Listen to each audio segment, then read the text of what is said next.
குடும்பத்தை யாராவது ஒருத்தர் கட்டுக்கோப்பா வச்சிருக்கணும். அதுக்காகத்தான் நான் எப்பவுமே ஸ்ட்ரிக்டா இருந்திருக்கேன். ஏதோ என் பேத்திக்கு இனிமே கல்யாணமே ஆகாதுங்கிற மாதிரி எதை பத்தியுமே யோசிக்காம டக்குன்னு யார் கையிலயோ பிடிச்சு கொடுத்துடலாமா? இந்த சூரிய வம்ச குடும்பத்துல இருக்கிற எல்லாருக்கும் என் மேல இருந்த நம்பிக்கை போயிடுச்சுப்பா. அதனாலதான் என்கிட்ட கூட கலந்துக்காம அவங்களே அப்படி ஒரு முடிவு எடுத்திருக்காங்க. அவங்க பண்ணது ரொம்ப பெரிய தப்பாண்ணம்மா. அவங்களுக்கு நான் புரிய வைக்கிறேன். இனிமே புரிஞ்சு என்ன புரியாம என்ன, என் கடமையை நான் முடிச்சிட்டேன். இனிமே அவங்க பொறுப்பு. இப்படி எல்லாம் பேசாதீங்க அண்ணம்மா. அவங்க தான் புரியாம பேசுறாங்கன்னா நீங்களும்மா அடிக்கடி சொல்லுவீங்கல்ல அண்ணம்மா, எனக்கு இருக்கிற பக்குவம் கூட இல்லைன்னு சொல்லுவீங்களே, அதான் உண்மை. ஏதோ அவங்க தான் புத்தி இல்லாம பேசிட்டாங்கன்னா அதுக்காக நீங்க ஏன் இந்த மாதிரி பெரிய வார்த்தைலாம் சொல்றீங்க? ஒருவேளை நான் தப்பு பண்ணிருந்தா நீங்க மன்னிக்க மாட்டீங்களா? நம்ம சந்துருவோ லீலாவோ தப்பு பண்ணா என்ன பண்ணுவீங்க? ஏதோ பாவம் சின்ன குழந்தைங்க தப்பு பண்ணிட்டாங்க, இனிமே அந்த மாதிரி தப்பு நடக்காம பாத்துக்கலான்னு நினைங்க அண்ணம்மா. யாரு அவங்க? சின்ன குழந்தைங்களா? என்ன பார்த்து என்ன வார்த்தையெல்லாம் கேட்டாங்க தெரியுமா சூர்யா? நான் இது எல்லாத்தையும் கேள்விப்பட்டேன். மனசுக்கு ரொம்ப கஷ்டமா இருந்துச்சு அண்ணம்மா. சாரி அண்ணம்மா. நீ எதுக்குப்பா சாரி சொல்லிட்டு இருக்க? அவங்க 2 பேரும் கேட்டதுல எந்த தப்பும் இல்ல, எனக்கு வருத்தமும் இல்ல. எனக்கு வயசாயிடுச்சு, இனிமே என்னால பாத்துக்க முடியாது. அவங்களா கேக்குறதுக்கு முன்னாடி நானே கொடுத்திருந்தா கொஞ்சம் கௌரவமா இருந்திருக்கும். நான் தான் பத்மா கல்யாணம் முடியட்டும் அப்புறமா பாத்துக்கலாம் நினைச்சு விட்டுட்டேன். இல்ல அண்ணம்மா, என்னதான் இருந்தாலும் அவங்க பண்ணது தப்புதான் அண்ணம்மா. என் மனசு ஏத்துக்க மாட்டேங்குது. இனிமே இந்த மாதிரி நடக்காம நான் பாத்துக்கிறேன். நான் அவங்க கிட்ட பேசுறேன். அதெல்லாம் ஒண்ணு வேணாம் சூர்யா. உங்க அளவுக்கு அவங்களுக்கு அன்போ பக்குவமோ இல்ல அண்ணம்மா. பக்குவம் அனுபவம் எல்லாம் பழக பழக தானே வரும். சரி, இனிமேலாவது அவங்க பழகி கத்துக்கிட்டோம்.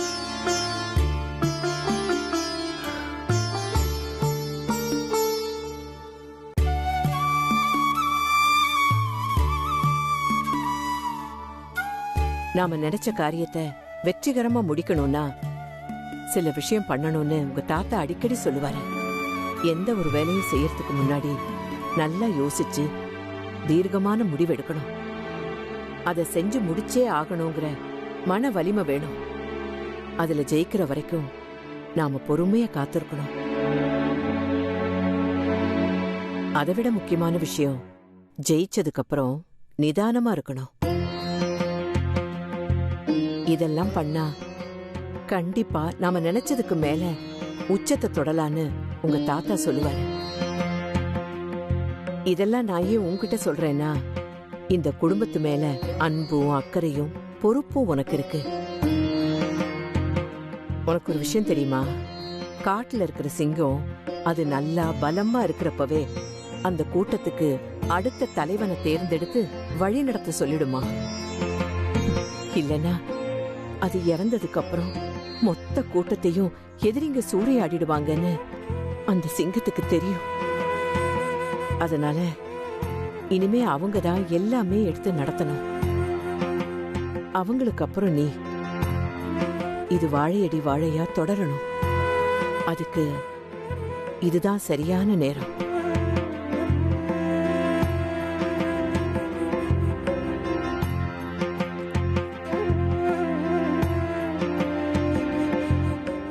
நீங்க பேசி பேசி என்ன கன்வின்ஸ் பண்ணலாம்னு நினைக்காதீங்க. நீங்க சொல்ற அளவுக்குலாம் உங்களுக்கு வயசு ஆகல அண்ணம்மா. உண்மையிலேயே இந்த குடும்பம் நல்லா இருக்கணும்னா இந்த குடும்பத்தோட பொறுப்பு உங்க கையில தான் இருக்கணும்.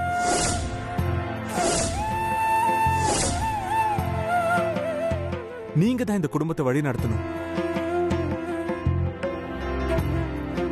திரும்ப திரும்ப இத பத்தி பேசுறதுல எந்த பிரயோஜனமும் இல்ல.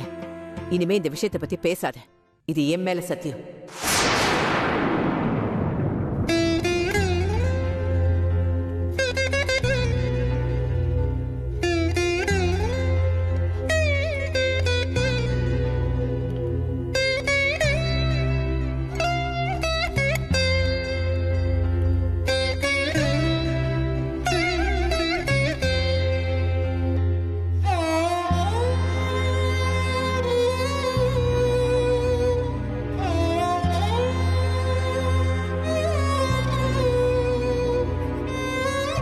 உன் மனசு கஷ்டப்படுற மாதிரி பேசியிருந்தா என்ன மன்னிச்சிரு சூர்யா.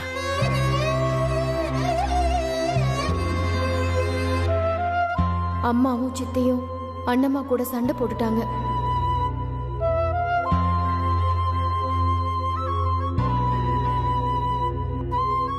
என் கடமையை நான் முடிச்சிட்டேன். இனிமே அவங்க பொறுப்பு.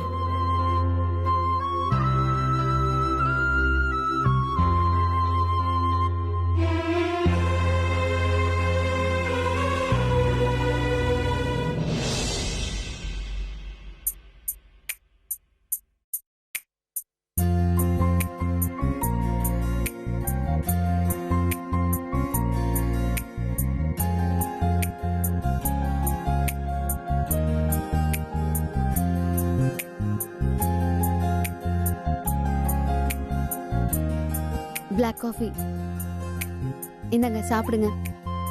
இல்ல சாம், எனக்கு பசிக்கல, நீ போ. நைட் டைம்ல சாப்பிடாம படுக்க கூடாதுன்னு அம்மா சொல்லிருக்காங்கல்ல. ப்ளீஸ் பிளாக் காஃபி சாப்பிடுங்க. நான் சாப்பிடுற மூட்ல இல்ல, என்ன டிஸ்டர்ப் பண்ணாத. நான் கொஞ்ச நேரம் தனியா இருக்கணும், நீ கிளம்பு. அம்மாவை நினைச்சுதான் நீங்க சாப்பிடாம இருக்கீங்கன்னு எனக்கு தெரியும். இப்படி நடக்கும்னு நான் நினைக்கல. என்ன பண்றது? அண்ணம்மாவை பாக்குறதுக்கே எனக்கு கஷ்டமா இருக்கு. எப்படி கம்பீரமா இருந்தவங்கள இப்படி ஆக்கிட்டாங்களே. எங்க அம்மா தான் என்ன பெத்திருக்காங்க, ஆனா என்ன வளர்த்ததெல்லாம் அண்ணம்மா தான். எது சரி எது தப்பு, நல்லது கெட்டதுன்னா என்ன, யார்கிட்ட எப்படி பேசணும் பழகணும், துக்கமோ சந்தோஷமோ அதை எப்படி ஹேண்டில் பண்ணணும், எல்லாத்தையுமே சொல்லி கொடுத்தது என் அண்ணம்மா தான். எனக்கு இந்த உடம்பு வேணும்னா எங்க அம்மா அப்பா கொடுத்ததா இருக்கலாம், ஆனா என் சிந்தனை எப்படி இருக்கணுங்கிறத தீர்மானிச்சது அண்ணம்மா தான். அவங்கள என்னால இப்படி பார்க்க முடியல. I understand.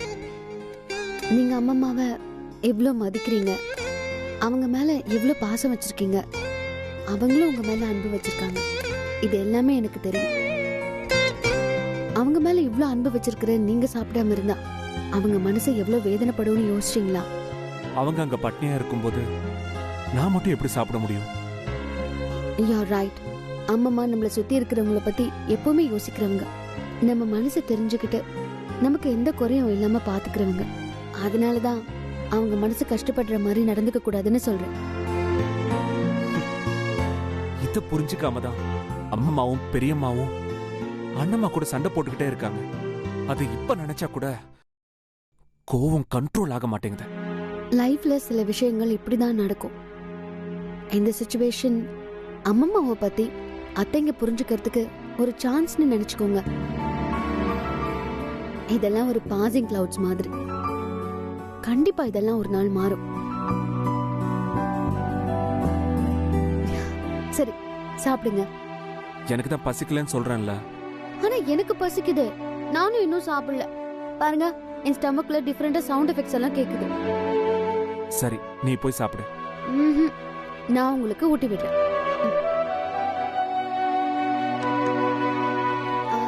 தள்ளுங்க தள்ளுங்க. உட்காருங்க உட்காருங்க.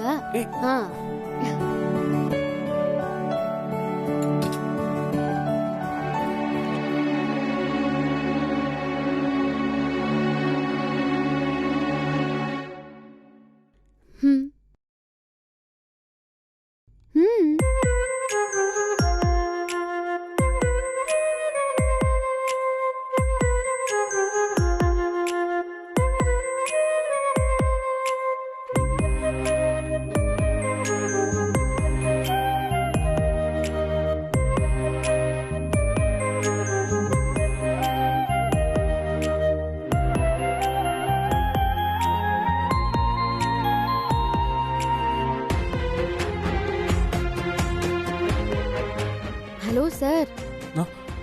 இங்கதான் இருக்கீங்களா? ஏதோ 2 வாய் ஊட்ட சொல்லுவீங்கன்னு பார்த்தா மொத்தமா என்னதான் ஊட்ட சொல்வீங்க போல இருக்கு.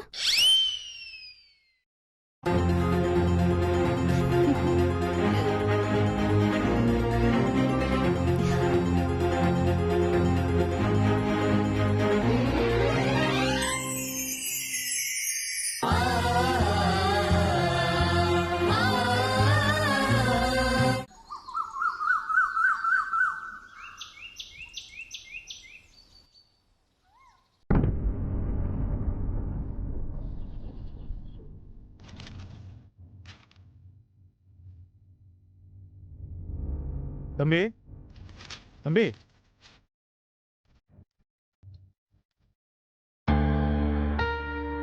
சார், என்ன வேணும்? கொஞ்ச நேரத்துக்கு முன்னாடி தம்பி தம்பின்னு கூப்பிட்டேன், நீங்க கண்டுக்கவே இல்லை. நான் என்ன சின்ன பையனா?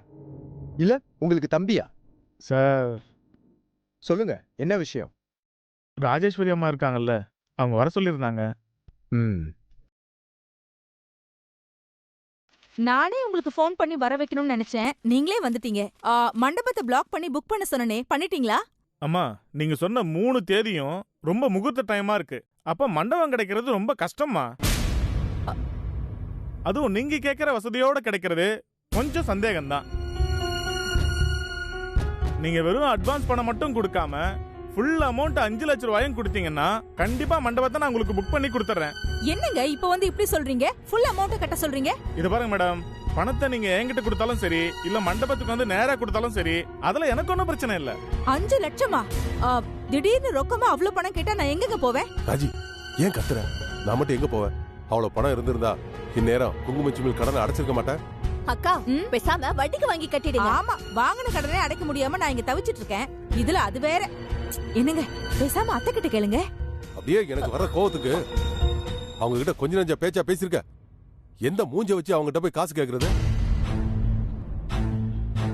அது சரி, இப்ப மண்டபத்துக்கு என்ன அவ்வளவு அவசரம்? நேத்து ராத்திரி தானே கதை கதையா சொன்னேன், இன்னும் நீட்டி முழக்கணுமா?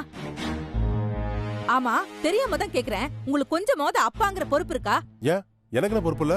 ஆமா, நீங்க பொறுப்பா இருந்திருந்தா வியாபாரம், கம்பெனி, வரவு செலவு இதெல்லாத்தையும் அத்தை உங்ககிட்ட கொடுத்திருப்பாங்க. அது இல்லாம போனதுனால தானே எல்லா பொறுப்பையும் எடுத்துட்டு போய் சூர்யா கிட்ட கொடுத்திருக்காங்க. உங்களுக்கு செக் லீஃப்ல ஒரு கையெழுத்து போடுறதுக்காவது உரிமை இருக்கா? அக்கா, அத்தைக்கு தெரியும் யாருக்கு எதை கொடுக்கணும்னு. யாரும் தேவையில்லாம என் புள்ளைய பத்தி பேச வேண்டாம். பொறாம புடிச்சு அலையுறீங்க. யாரும் இங்க பொறாம புடிச்சு அலையில, உள்ளதுதான் சொல்றேன். அதுவும் நான் உன்கிட்ட சொல்லல, என் புருஷன் கிட்ட தான் சொல்லிட்டு இருக்கேன். எல்லாம் என் தலை எழுத்து. காசுக்காக என்னெல்லாம் பேச்ச வாங்கி கட்டிக்க வேண்டியிருக்கு. அந்த நகை மட்டும் இருந்திருந்தா போய் அடமானமாவது வச்சிருப்பேன். அதுக்கும் வழி இல்லாம போயிடுச்சு. என் புள்ளைய பத்தி நீங்க பேசுனீங்கன்னா நான் அப்படிதான் பேசுவேன். நீ பேசினா நான் ஒண்ணும் சும்மா இருக்க மாட்டேன். அம்மா, என்னாச்சுன்னு இப்ப கத்திட்டு இருக்க? சுத்தி யாரு இருக்காங்க ஏதுன்னு கூட பார்க்க மாட்டேங்கிற, நீ பாட்டுக்கு பேசிட்டே போற. வாய மூடுறி. எல்லாம் உன்னாலதான். எந்த நேரத்துல பிறந்து தொலைச்சியோ, உன் கல்யாண பேச்சு எடுத்தாலே இந்த வீட்டுல சண்டை சச்சரவு தான் இருக்கு. என்னாலதான் பிரச்சனைனா எனக்கு இந்த கல்யாணமே வேண்டாமா? என்னை இப்படியே விட்டுருங்க, நான் நிம்மதியா இருந்துக்கிறேன். நல்லா இருக்குடி நீ பேசுறது. உனக்கு என்ன, நீ நிம்மதியா தான் இருப்ப. வயசுக்கு வந்த பொண்ண கட்டி கொடுக்காம வச்சிருந்தா ஊரே என்ன கால் கிக்கும். இங்க பாருங்க, மண்டபம் கிடைக்குது, கிடைக்காம போகுது. இப்போ என்கிட்ட இவ்ளோ பெரிய அமௌண்ட் இல்ல. நீங்க போயிட்டு வாங்க. நல்லா யோசிச்சு சொல்லுங்கம்மா. நான் நல்லா யோசிச்சு பார்த்துட்டு தான் சொல்றேன். தேவைப்பட்டா கூப்பிடுறேன். நீங்க இப்ப போயிட்டு வாங்க. சரிங்கம்மா, அப்ப நான் கிளம்புறேம்மா. அண்ணி, அம்மா தான் பத்மா கல்யாணத்தை அவங்களே நடத்துறேன்னு சொல்லிட்டாங்கல்ல, அதுக்குள்ள ஏன் அண்ணி நீங்க இவ்வளவு அவசரப்படுறீங்க? எனக்கு இல்லங்க அவசரம். மாப்பிள்ள தான் வெயிட் பண்ண முடியாதுன்னு சொல்றாரு. இதை விட்டா 1 வருஷம் கழிச்சு தான் கல்யாணம் பண்ண முடியும்னு சொல்றாரு. அதனால தான் இந்த அவசர ஏற்பாடு. போற போக்க பார்த்தா இந்த கல்யாணம் நடக்குமா நடக்காதான்னு கூட தெரியல. முதல்ல எதுக்கு எடுத்தாலும் வானத்துக்கு பூமிக்கு குதிக்கிறது நிறுத்து. இந்த மண்டபம் இல்லனா வேற மண்டபம் இருக்கு. இதனால உனக்கு குடி முழுகி போயிடும். போற போக்க பார்த்தா குடி முழுகிதான் போயிடும். அஜி, ஏய் வாடி இங்க. மாப்ள, உங்ககிட்ட நான் ஒரு உதவி கேட்பேன். பத்மாவுக்காகவும் எனக்காகவும் மறுக்காம பண்ணுவீங்களா? என்னத்த உதவின்னு பெரிய வார்த்தைலாம் பேசுறீங்க? என்ன பண்ணணும்னு சொல்லுங்க. இந்த மண்டபம் கிண்டபம் ஆடம்பரம் எதுவுமே வேண்டாம். என் பொண்ண கூட்டிட்டு போய் ஏதாவது ஒரு கோயில்ல வச்சு அவளுக்கு தாலி கட்டிடுங்க. உங்களுக்கு புண்ணியமா போகும். ராஜி, உனக்கு அறிவு இருக்கா? நீங்க எதுவும் பேசாதீங்க. நான் இருக்கிற நிலைமையில வேற என்ன பண்றது? அத்தை, என் மேல உங்களுக்கு நம்பிக்கை இல்லையா? அப்படியே அப்படி சொல்றீங்க? நம்பிக்கை இல்லாம இல்ல மாப்ள. என் பொண்ணு கல்யாணம் எப்படியாவது நடக்கணுங்கிற ஆதங்கத்துல தான் இப்படி பேசுறேன். மாட்டேன்னு மட்டும் சொல்லிடாதீங்க. போதும், நிறுத்துங்க பெரியமா.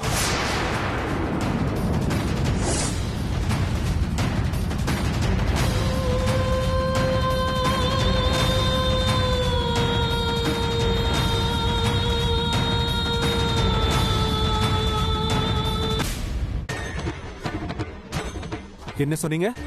பத்மா அண்ணிய கோவிலுக்கு கூட்டிட்டு போய் தாலி கட்ட சொன்னாங்க. இப்படி சொல்றதுக்கு என்ன அவசியம் வந்துச்சு பெரியமா? அதான் சொன்னதெல்லாம் கேட்டுட்டு இருந்தல்ல, உனக்கு மட்டும் என்ன தனியா சொல்லணுமா? அத்தை, இந்த குடும்பத்து மூத்த மருமக நீங்க. உங்களுக்குன்னு இந்த வீட்ல மதிப்பு மரியாதை எதுவுமே இல்லையா? அது இருந்திருந்தா நான் ஏன் மாப்பிள்ள இப்படி காசு கெஞ்சிட்டு இருக்க போறேன்? மோகன், இது எங்க ஃபேமிலி மேட்டர். இதுல நீங்க தலையிடாதீங்க. பாரு சூர்யா, இவரே இந்த குடும்பத்தோட வருங்கால மாப்பிள்ள. இவரும் இந்த குடும்பத்துல ஒருத்தர் தான். கொஞ்சம் மரியாதையா பேசு. நான் என்ன மரியாதை குறைச்சலா நடந்துக்கிட்டேன்? நம்ம குடும்ப விஷயத்துல தலையிடாதீங்கன்னு சொன்னேன். அது தப்பா? அப்பா, உன்கிட்ட எல்லாம் பேசி என்னால ஜெயிக்கவே முடியாதுப்பா.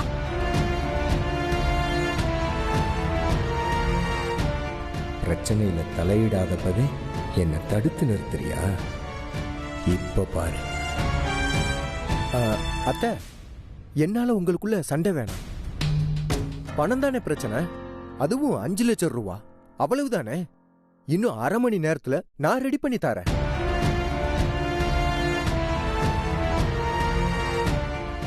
மாப்பிள்ள, உங்ககிட்ட நான் எப்படி காசு வாங்குறது? நீங்க தானே சொன்னீங்க என்ன இந்த குடும்பத்துல ஒரு ஆளுன்னு. அப்புறம் என்ன? அதுவும் இல்லாம இது யார் கல்யாணம்? எப்படி பார்த்தாலும் இது என்னோட கல்யாணம். அதுக்கு நான் தராம வேற யார் தர போறா?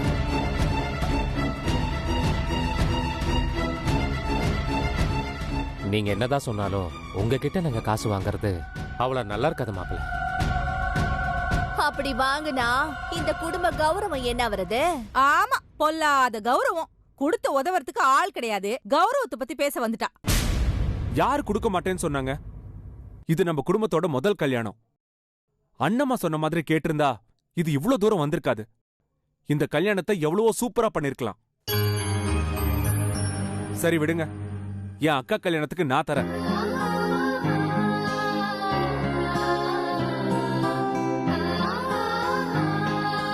அவங்க கல்யாணத்தை நல்லபடியா நடத்த வேண்டியது என் பொறுப்பு.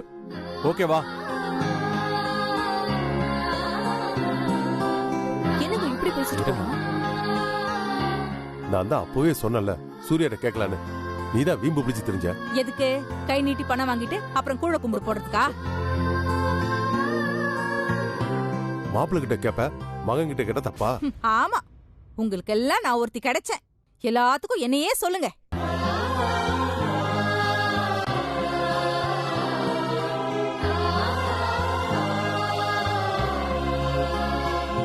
பெரியமா, இந்தாங்க.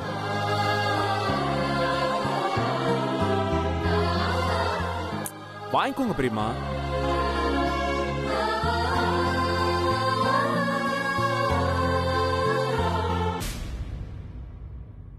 என்ன இதுல ஒண்ணுமே போடாம வெறும் கையெழுத்து மட்டும் போட்டு கொடுத்துருக்க? உன் அக்கவுண்ட்ல காசு இருக்கா இல்லையா? அக்கா, அதுக்கு பேரு பிளாங்க் செக். உங்களுக்கு எவ்வளவு வேணாலும் ஃபில் பண்ணிக்கங்க. அந்த விவரம் எனக்கும் தெரியும். ஆனா அக்கவுண்ட்ல பணம் இல்லாம திரும்ப அங்க போய் அவமானப்படக்கூடாதுல்ல, அதுக்கு தான் கேட்டேன். அக்கவுண்ட்ல பணம் இருக்கு. உங்களுக்கு தேவையானதை எடுத்துக்கோங்க.